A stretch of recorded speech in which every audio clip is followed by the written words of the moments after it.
Assalamualaikum warahmatullahi wabarakatuh. Apa kabar rekan-rekan mahasiswa? Alhamdulillah sehat ya. Semangat pagi. Masya Allah, Alhamdulillah semangat. Baik, kita masuk ke perkuliahan online ya. Saya akan memberikan video pembelajaran terkhusus mata kuliah komponen elektronika. Baik, komponen elektronika, pokok bahasannya kita harus mengetahui dulu apa itu elektronika dan bagaimana pengelompokan komponen elektronika. Elektronika adalah suatu cabang teknik atau fisika yang mengendalikan aliran elektron atau partikel yang bermuatan listrik pada komponen-komponen aktif seperti transistor, dioda, dan IC, serta komponen-komponen pasif elektronika seperti resistor, kapasitor, dan induktor. Komponen elektronika terdiri dari dua, yaitu pasif dan aktif. Untuk komponen elektronika yang pasif, artinya tidak memerlukan sumber arus listrik eksternal untuk pengoperasiannya.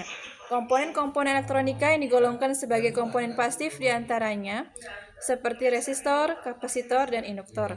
Untuk komponen aktif, yaitu dia memerlukan arus eksternal untuk dapat beroperasi. Dengan kata lain, komponen elektronika aktif hanya dapat berfungsi apabila mendapatkan sumber arus listrik dari eksternal.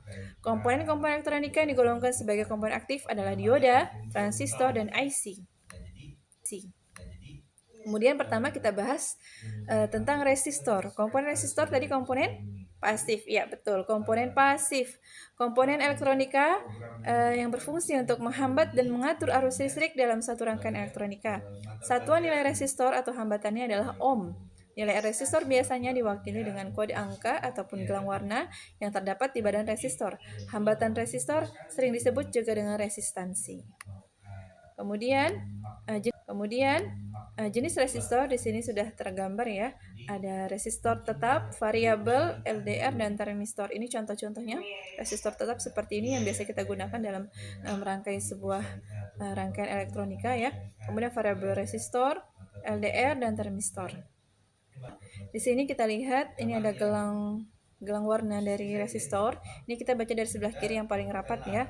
Nah, di sini ada contoh warnanya: hitam, coklat, merah, orange, kuning, hijau, biru, ungu, abu-abu, putih, emas, perak, dan tak berwarna.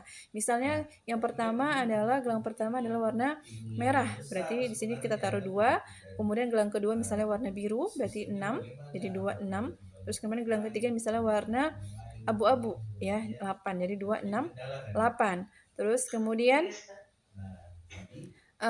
gelang abu-abu maksudnya 8 adalah 10.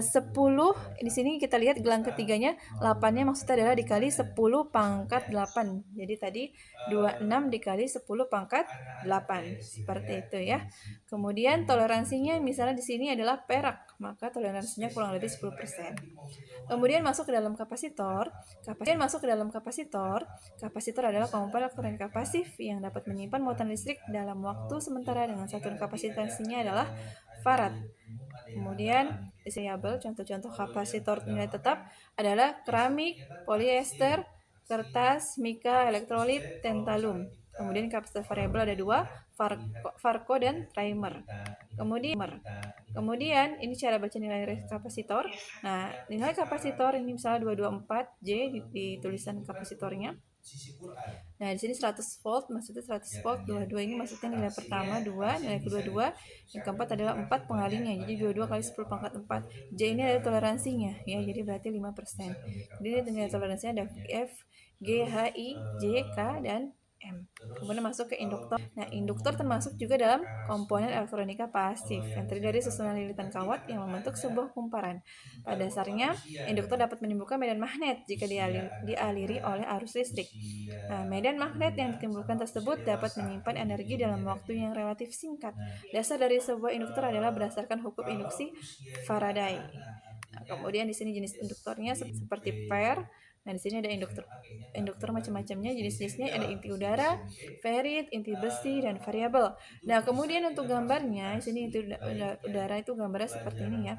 Kemudian ferrit ini seperti lingkaran bulat, inti besi ada besinya, jadi ini variabel yang berubah-ubah. Ya, terus kemudian yang biasa digunakan di dalam arus kuat itu biasanya induktor inti besi. Gitu ya. Baik itu gitu. perkuliahan singkat, pembelajaran singkat eh, online ya. Mudah-mudahan bermanfaat untuk komponen elektronika pasif khususnya.